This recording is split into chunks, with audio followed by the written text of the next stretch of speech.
বলে আব্বাজান আমি নিজ চোখে দেখলাম ইদারার পানি উঠতে উঠতে ইদারার কাঁধা বড় বড় হয়ে গিয়েছে। আব্দুল মুত্তালিবকে ডাক দিয়ে না, আব্দুল মুত্তালিব আমিনাকে ডাক দিয়ে বলে মা ইদারার পানি নিচু থেকে ওঠা সম্ভব নয়। ওরে আমিনা তোমার পেটে বাচ্চা আছে তাই তুমি হয়তো ভয় করেছো। আমাদের দেখবেন মা বোনদের পেটে বাচ্চা থাকলে অনেক সময় ভয় করে। রাত্রিবেলায় বাপ যে বাথরুম যেতে গেলে একা যেতে পারে না, স্বামীকে ডাকে না এলে বাপ যে মার কাছে থাকলে মা কো বাপ যে ডেকে সাথে করে নিয়ে যায়। ডাক দিয়ে আমিনাকে বলেন ওগো মা তুমি ভয় করেছ? আমিনা বলেন আব্বাজান আমি ভয় করি নাই, আমি নিজ চোখে দেখলাম ইদারার পানি উঠতে উঠতে কাদা বড় বড় হয়ে গেল। আব্দুল মুত্তালিব ডাক দিয়ে বলুন মা আমি নিজ চোখে দেখে আসি। হযরতে আমিনা বাড়ি চলে আসলেন। আল্লাহ পানিকে ডাক দিয়ে বলেন পানি রে আর অপর দিকে থাকবি না, তোর গন্তব্যস্থলে তুই নেমে যাও, যেখানে ছিলে সেখানে নেমে যাও। পানি বাবা নেমে গিয়েছে। হযরতে আব্দুল মুত্তালিব ইদারার কাছে এসে দেখে বাপজি পানির দিকে ওঠে নাই, পানি নিচুতে নেমে আছে। হযরতে আব্দুল মুত্তালিব ডাক দিয়ে বলেছিল আমিনা ও মা তুমি বলেছে ইদারার পানি উঠতে উঠতে নাকি ইদারার কাদা বড় হয়ে গিয়েছে। ওরে আমিনা এই দেখো আমি তাকে দেখতে পাচ্ছি ইদারার পানি নিচুতে পড়ে আছে, উপর দিকে ওঠে না। হযরতে আমিনা তিনি মনে মনে চিন্তা করেছেন আব্বা মনে হয় বলবে আমি মিথ্যা করে বলেছি, বানিয়ে বানিয়ে কথা বলেছি। হযরতে আমিনা ডাক দিয়ে বলেন আব্বা আমি নিচুতে নাই, আমি অপর দিকে দেখলাম ইদারার কাদা বড় হয়ে গিয়েছে। হযরত আব্দুল মুত্তালিব বলেন আমি না আব্বা বলে আমার দিকে এগিয়ে আসতেছে, ইদারার দিকে আসতেছিল আর আমি আব্দুল মুত্তালিব আমিনার দিকে তাকাছিলাম একবার, আর একবার ইদারার পানির দিকে তাকাছিলাম। দেখলাম আমিনা ইদারার কাছাকাছি চলে আসলো আর ইদারার পানি উঠতে উঠতে ইদারার কাদা বড় হয়ে গেল। বলুন সুবহানাল্লাহ। সম্মানিত ভাইরা আমার বাবা জীবনেরা, হযরতে আব্দুল মুত্তালিব তিনি বুঝতে পারলেন যে বাচ্চাটা আমিনার পেটে নিশ্চয় কোনো দামি বাচ্চা রয়েছে। বলেন মা আমি বুঝতে পেরেছি। এ পানি হঠাৎ করে উঠে পড়ল। হযরতে আমিনা আব্দুল মুত্তালিব পানিটা নিয়ে বাড়ি চলে গেলেন। ওনাকে আর বললেন মা তুমি আর ইদারার দিকে তুমি যাবা না। আমিনা থাকতে লাগলেন। বিশ্ব নবীর বাপজি মার পেটে আমিনা থাকতেন, মুহাম্মদ সাল্লাল্লাহু আলাইহি ওয়াসাল্লাম থাকতে গিয়ে আমিনার পেটে সিরাতে হালবি আরো অনেক কয়েকটা ঘটনা বাপজি এসেছে। হযরতে বিশ্ব নবী বাপজি আমিনার পেটে 9 মাস 10 মাস 10 দিন বাপজি হতে চলছে। আরবিতে বাপজি মাসটা ছিল রবিউল আউয়াল মাস। তারিখ রসুলের বাপজি জন্ম তারিখ নিয়ে বাপজি মতভেদ রয়েছে। আমরা বেশিরভাগ বাপজি লোকেরা মনে মনে আমরা নয় প্রায় মানুষই বাপজি আমরা জানি বলা বলি করি যে রবিউল আউয়াল মাসের বাপজি 12 তারিখে নবী সোমবারের দিন সকালবেলায় দুনিয়াতে এসেছিলেন। 12 তারিখ, কিন্তু কেতাবে লিখেছে 12 তারিখ বলে নয়। কে বলেছেন 9 তারিখ রবিউল আউয়াল মাসের 9 তারিখ ছিল, কেউ বলেছেন 10 তারিখ, কেউ বলেছেন 11, কেউ বলেছেন 12। নবীজির জন্মের তারিখ নিয়ে বাপজি দ্বিমত মতভেদ রয়েছে। কেন? মানুষেরা বাপজি জানতো না, মক্কার লোকেরা এমনকি আমিনাও জানতেন না যে মুহাম্মদ সাল্লাল্লাহু আলাইহি ওয়াসাল্লাম তিনি জন্ম নেওয়ার পর তিনি নবী রাসূল হবে। এই জন্য বাপজি জন্মের তারিখ নিয়ে মতভেদ রয়েছে। কেউ যদি বলে 9 তারিখে আপনি অস্বীকার করতে পারবেন না, কেউ যদি বলে 10 তারিখে অস্বীকার করতে পারবেন না, কিন্তু বেশিরভাগ উলামারা বলেছেন 12 তারিখ। কিন্তু নবীজির ইন্তেকালের তারিখ নিয়ে বাপজি কারো দ্বিমত নয়, সবারই একমত। তো কেতাবে লিখেছে রবিউল আউয়াল মাসের 9 কিংবা 11 কিংবা 10 কিংবা 12 তারিখ। আমরা বেশিরভাগ 12 তারিখটাই বাবজি প্রাধান্য দিই। রসুল দুনিয়ার বুকে আসবে, আমিনার পেটে বাবজি ব্যথা শুরু হয়েছে। রাত্রিবেলায় আমিনা বিছানায় বসে বসে কাঁদছেন ঘরের ভিতরে, ওগো মাওলা, আমার যদি আজকে স্বামী বেঁচে থাকতো তাহলে নিশ্চয় মৌলানা সাহেবের কাছ থেকে পানি পড়া নিয়ে আসতো। আপনাদের যোগ্য ইমাম সাহেব সভাপতি আজকে এই জালসার বাবজি, মানুষকে বসে রেখে হয়তো তার প্রশংসা করা ঠিক নয়, আমি তবু একটি ইশারাতান বলতে বাধ্য হচ্ছি।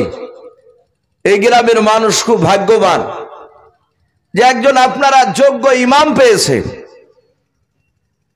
আমার পূর্বে যিনি বক্তব্য রাখছিলেন হযরত মাওলানা আব্দুল্লাহ ভাই, উনিও একজন যোগ্য আলেম।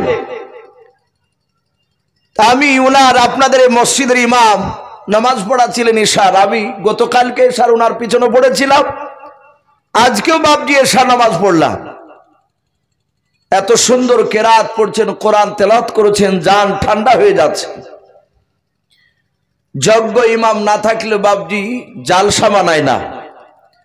অনেক জায়গায় জালসায় দেখতে পাওয়া যায় সভাপতি করে দেয়, মুখে দাড়ি থাকে না, ও নামাজই পড়ে না। হয় টাকা পয়সা আছে, নালে এলাকার বড় ধরনের হয়তো নেতা টেতা, ওকে বসে দিয়েছে সভাপতি জায়গায়। অনেক বক্তারা বাবজি ভুলভাল কথা বলে চলে যায়, ধরার ক্ষমতা থাকে না, বুঝতে পারে না যে এই কথাটা ভুল বলে চলে গেল। এই জন্য বাবজি যার যেখানে সভা পায়, যে যেই লাইনের জিনিস তাকে সেই জায়গায় উপযুক্ত লোক বসানো, এটা দরকার। আলহামদুলিল্লাহ আজকে খুব খুশি আপনাদের দূর রাত্রি জালসায় আপনাদের যোগ্য ইমাম সাহেবকে বাবজি সভাপতি হিসাবে পাওয়াতে। আমি বলছিলাম পানি পড়া আপনাদের ইমাম সাহেবদের কাছে মানুষ কার পড়া পানি পড়া নিতে যান না, কিছু হলেই যায়। রসুল দুনিয়াতে আসার আগে ওই ইহুদির আলেমদের যারা গিরিজায় ইমামতি করে, তাওরাত জুব্বুর ইনজিলের যারা হাফেজ, ওই সব ইহুদির পণ্ডিতের কাছে মানুষ পানি পড়া নিতে যেত। তাই সেই দেখা দেখি এখনো বাবজি চালু আছে এগুলো। আমিনা বলে বলে চিন্তা করছেন, ওগো মাওলা, আমার স্বামী যদি বেঁচে থাকতো তাহলে নিশ্চয় আমাকে পানি পড়া নিয়ে এসে দিত, ওষুধ নিয়ে এসে দিত। পেটে ব্যথা শুরু হয়েছে আমিনা। মহান রব্বুল আলামিন রাত্রিবেলাতেই জান্নাত থেকে 4টে রমণীকে ডাকলেন, নারীকে।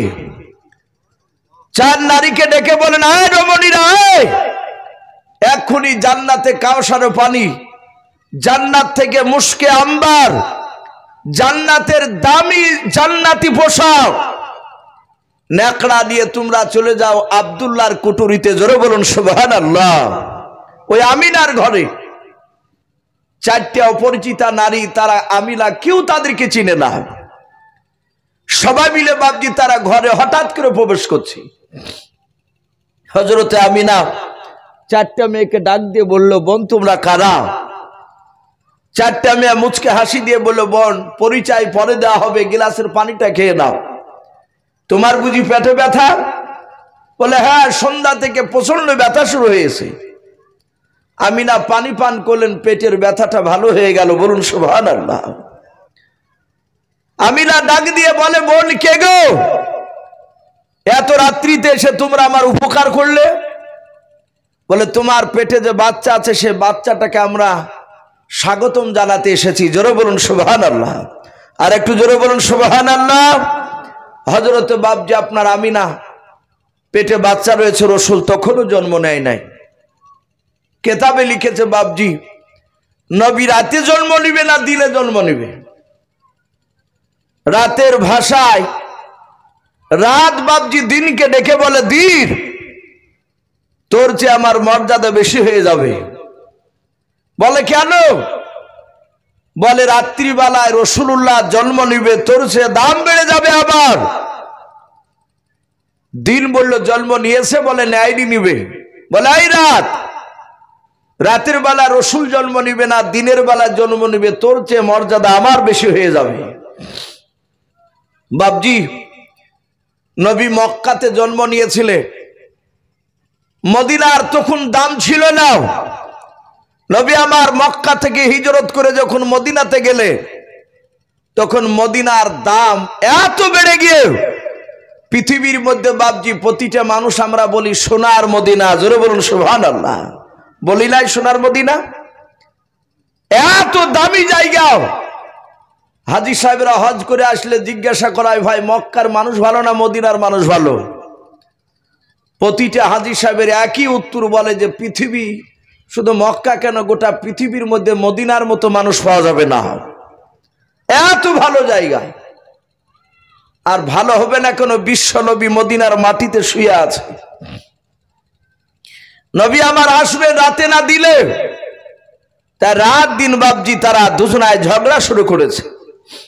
তাই কবি বলে, আজ নবীর জন্ম দিবস হায় রে মুমিন ভাই, আজ নবীর জন্ম দিবস হায়, আজ নবীর জন্ম দিবস হায় রে মুমিন ভাই, আজ নবীর জন্ম দিবস হায়। ওই রাতে বলে আমার হবে, ওই দিনে বলে আমার হবে, রাতে দিনে ঝগড়া করে যাই রে মুমিন ভাই, আজ নবীর জন্ম দিবস হায়, আজ নবীর জন্ম দিবস হায় রে মুমিন ভাই, আজ নবীর জন্ম দিবস হায়। আমার আল্লাহ ডাক দিয়ে বলেন, ওরে রাত দিন শুনে নাও, আমার নবীকে এমন টাইমে দুনিয়ার বুকে পাঠাবো, রাত তুই দাবি করতে পারবি না রাতের বেলা রসুল এসেছে, ওরে দিন তো দাবি করতে পারবি না দিনের বেলা রসুল এসেছে। ও বাপজি ভাইয়েরা, আমরা সকলে জানি ফজরের আজান, মুয়াজ্জিন যখন আজান দেয় আসসালাতু খায়রুম মিনান নাওম বলে না, ওই টাইমটাকে শুভে সাদিকের টাইম বলা হয়। না রাত না বাপজি আপনার দিন, ওই সকালবেলায় ভোরবেলায় আল্লাহর নবী জনাবে মোহাম্মদ রাসূলুল্লাহ সাল্লাল্লাহু তাআলা আলাইহি ওয়াসাল্লাম নাভি কাটা অবস্থায় এবং খতনা অবস্থায় দুনিয়ার বুকে জন্ম নিলেন। জোরে বলুন সুবহানাল্লাহ। নাভি কাটা অবস্থায় আমাদের বাচ্চারা, সন্তানরা নাভি কাটা অবস্থায় জন্ম নেয়। বাপ বিশ্বনবী নাভি কাটা এবং খতনা অবস্থায় সিরাতে হালবিয়া কিতাব দিতে লিখেছে, আর রাহিকুল মাকতুম কিতাবটি তো এসেছে। নবীজি চলে আসলে আমিনা রসুলকে কোলে নিলে, ওই মেয়েগুলো বাপজি জান্নাতি কাপড় দিয়ে বাপজি জোড়ে ধরলে, মুশকে আম্বার লাগিয়ে দিলে, আমার দরদি রসুলকে বাপজি চুমা দিয়ে চারটে মেয়ে আমিনাকে রেখে দিয়ে বাপজি কোলে দিয়ে চলে যাচ্ছে। আমিনা ডাক দিয়ে বলে, ওগো বোনেরাও, কই তোমাদের পরিচয়টা আমাকে দিলে না? প্রথম নাম্বার মেয়েটা ডাক দিয়ে বলেছিল, আমিনাও তুমি আমাকে চিনতে পারো না? বলে না। বলে আমিনা, আমি হযরতে আদম শফিউল্লাহ আলাইহিস সালামের অর্ধাঙ্গিনী বিবি হযরতে মা হাওয়া আলাইহা সালাম। হযরতে আমিনা দ্বিতীয় মেয়েটাকে ডাক দিয়ে বলেছিলেন, ও বোন তোমার পরিচয়টা দিয়ে দাও। দ্বিতীয় মেয়েটা ডাক দিয়ে বলেছিল, বোন আমিনা আমাকে চিনতে পারো না? বলে নাও।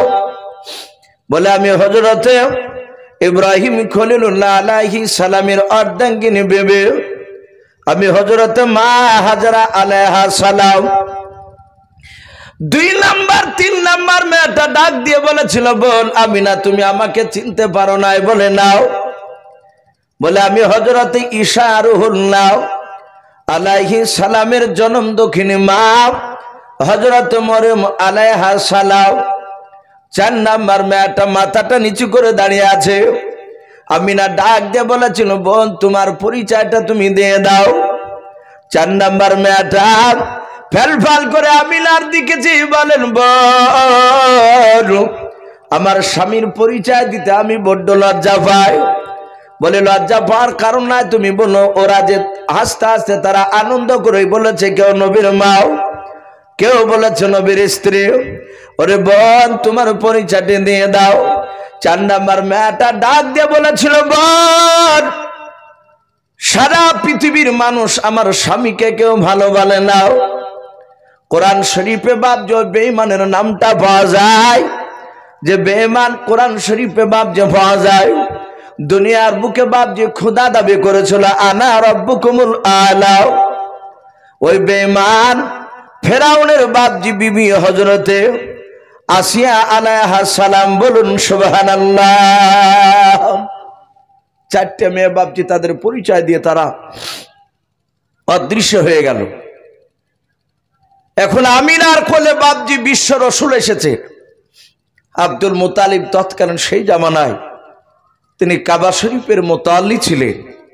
আমরা যাকে সভাপতি সেক্রেটারি সাহেব বলি, উনি মসজিদে নয় কাবা শরীফকে খুব ভালোবাসতেন। মক্কার লোকেরা বাপজি তাকে দায়িত্ব দিয়েছিলেন, উনি সৎ বলে। সৎ লোককে বাপজি দায়িত্ব দিয়েছিলেন। আজ আমাদের প্রায় জায়গায় মসজিদ বলেন, মাদ্রাসায় বলেন, সৎ ব্যক্তিকে বাপজি দায়িত্ব দেওয়া খুব কমই হয়। অনেক 2 নম্বর লোককে বাপজি দায়িত্ব দিয়ে বাপজি দেখা যায়, শোনা যায় যে মসজিদের টাকা মারিয়ে জমি কিনে নিয়ে সরলাবে। অনেকে মাদ্রাসার টাকা মেরে খেয়ে নেয়। কিন্তু বাপজি আমাদের যখন নেতা নির্বাচন করা হবে মসজিদ মাদ্রাসার, আমাদের একটু লক্ষ্য করা দরকার যে সে লোকটা সৎ কিনা, সে নামাজ পড়ে কিনা। কিন্তু আমরা সৎ ব্যক্তিকে আমরা গুরুত্ব দিতে চাই না। যদি গরিব মানুষ হয় তাহলে তো একবারই পাত্তা দিবে না। বাপজি আমার সোনা লালেরাও, হযরতে আব্দুল মুতালিব কাবা শরীফের মোতাল্লি ছিলেন, দেখাশোনা করার ওনাকে দায়িত্ব দেওয়া হয়েছিল। উনি শুনতে পেলেন ওনার আব্দুল্লাহর সন্তান হয়েছে, নাম রেখেছে মুহাম্মদ, বলুন সাল্লাল্লাহু আলাইহি ওয়াসাল্লাম। আব্দুল মুতালিব কোলে করে নিয়ে আছে। এত সুন্দর চেহারা, পূর্ণিমার চাঁদকে বাপ জাহার মানাবে। নবীজির এত চেহারা, আল্লাহ রসুলকে কোলে করে নিয়ে আছে। আমি জানি না বাপজি আপনারা শুনেছেন কিনা। অনেকে বাপজি ইউটিউব থেকে অনেকে বলছেন যে এসো ভাই আপনার জীবনে অনেক বক্তার শুনেছি, আপনারা শুনেছি। এই যে রেকর্ডিং গুলো হচ্ছে, এদের সাথে হয়তো ব্যক্তিগত বাপজি আমার এদের সাথে কোনো ব্যক্তিগত সম্পর্ক নেই। তারা হয়তো তারা দৌড়ে এসেছে, তাদের হয়তো চ্যানেলগুলো বাপজি চালানোর জন্য। হয়তো আপনারা ইউটিউবে শুনেছেন কি আমার জানা নাই। রাসূলুল্লাহ বাপজি দুনিয়ার বুকে কটা মেয়ের দুধ পান করেছিল বাপজি জানা আছে আপনাদের? কারো একটু জোরে বলুন জানা থাকলে। আমার বিশ্ব নবী বাপজি দুনিয়ার বুকে জন্ম নেওয়ার পর দুধ পান করেছিলেন মাত্র 4টা মেয়ার। জোরে বলুন আলহামদুলিল্লাহ। কটা মেয়ার বললাম? 4টা মেয়ার। নবী আমার 4 মেয়ার দুধ পান করেছিলেন। কোন কোন মেয়ার সেগুলো বাপজি বলবো। প্রথম নাম্বার দুধ পান করলেন আমিনার পেট থেকে জন্ম নেওয়ার পর আমিনারে। ওই রাত্রিবেলায় ভোরবেলার দিকে, প্রতিদিন সকালবেলায় বাপজি ভোরবেলাতে আবুল আহাবের বাপজি একটা দাসী ছিল, তার নাম ছিল সোয়াইবিয়া। কি নাম বললাম ভাই একটু জোরে বলে? সোয়াইবিয়া। প্রতিদিন বাপজি ওর বাড়িতে থাকতো, কিন্তু ওই রাত্রিবেলা ভোরবেলায় উঠতো। কিছু মানুষ আছে দেখেন বাপজি নামাজ না পড়লো ভোরবেলাতে বাপজি তার ঘুম হয় না, লোকের সামনে বলে যে ফজর আজান দিলি ঘুম হয় না। আর আমরা বয়স্ক লোকের মুখে শুনতে পাই যে ভোরবেলাতে নূরের বাতাস পাওয়া যায়। বলুন সুবহানাল্লাহ। বলে না নূরের বাতাস? কিছু মানুষ আছে বাপজি রাস্তা রাস্তা দৌড়ে বেড়াবে, ও পেট কমানোর লেগে দৌড়ে বেড়াবে, কিন্তু বাপজি মসজিদের পাহা দিয়ে 4-5 বার রান দিবে, হতভাগা নামাজ পড়তে ঢোকে না। এরকম আছে না নাই বলেন? অনেকেই আছে। ও নামাজ পড়তে যাবে না, অথচ সে মুসলমান। আবার চায়ের দোকানে গিয়ে বলবে নবীকে খুব ভালোবাসে, সোয়াইবিয়া প্রতিদিন ওই ভোরবেলাতে উঠতো, প্রতিদিন কেন সেদিনে উঠেছে।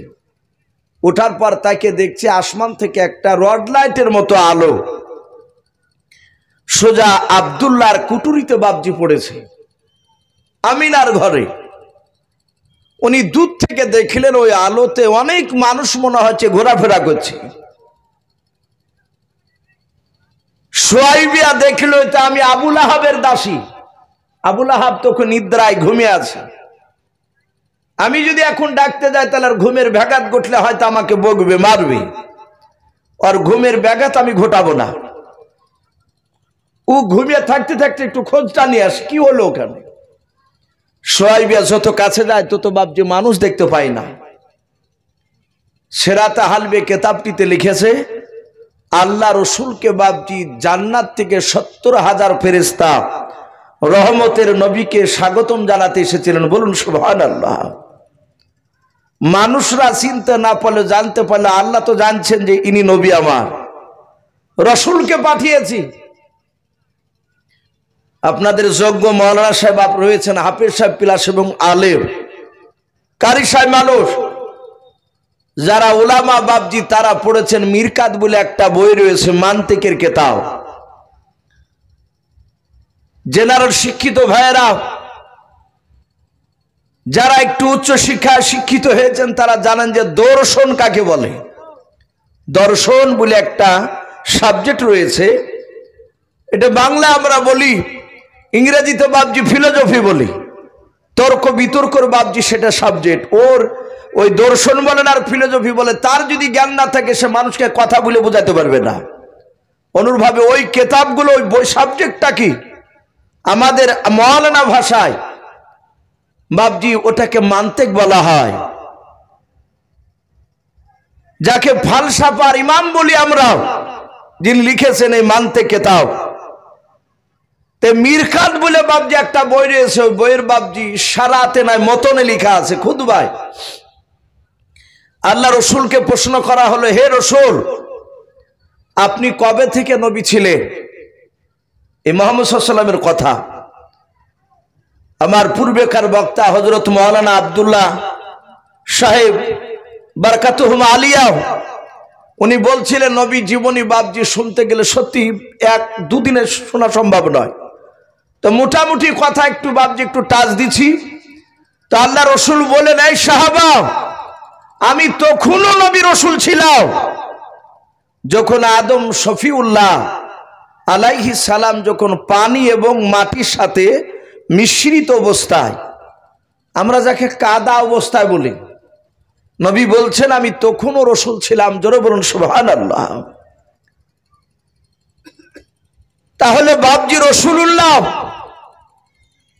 40 বছর বয়সে নবুয়তটা বাবজি প্রকাশ হয়েছিল। তার আগে মক্কার লোকেরা জানতো না যে ইনি আখিরি জামানার রসুল তা, কিন্তু গাছ গুছালি জীবজন্তু পশু পাখি তারা চিনতে পেরেছিলেন। বলুন সুবহানাল্লাহ, ইনি রসুল তা। তো সোয়াইবিয়া বাবজি 1 পা 2 পা করে এগিয়ে এসে দেখছে বাবজি মানুষ নাই, বাড়ির ভিতরে বাবজি গুজগাজ করছে। কি ব্যাপার? সোয়াইবিয়া বাড়ির ভিতরে ঢুকে দেখে আমিনা কোলে বাচ্চা নিয়ে বসে আছে, এত সুন্দর চেহারা। সাথে হাতে বাবজি কেতাবে লিখেছে। আমিনার কাছে গিয়ে বাচ্চাটা কোলে নিল। আর বানতে হবে না মরণ থাক, ওনাকে দিয়ে দে, তোমাকে আর বানতে হবে।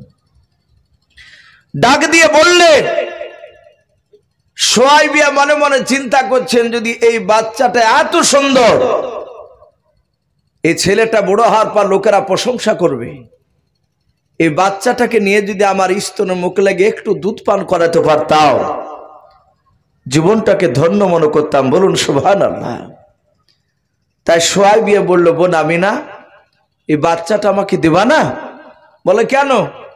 বলে আমি একটু আমার স্তন থেকে দুধ পান করাতাম। বলে করা অসুবিধা নেই। নবীকে নিয়ে দুধ পান করালেন। তাহলে 2টো মেয়ে দুধ খাওয়া হলো। 3 নাম্বার, ওই আমিনার কাছে বাবজি ওই বাড়িতে আর একটা মেয়ে ছিল, কেউ বলেছেন আব্দুল্লাহর আপন বোন। কে বলেছেন তার বোন নয়, তার বাড়ির বান্দি দাসী ছিল।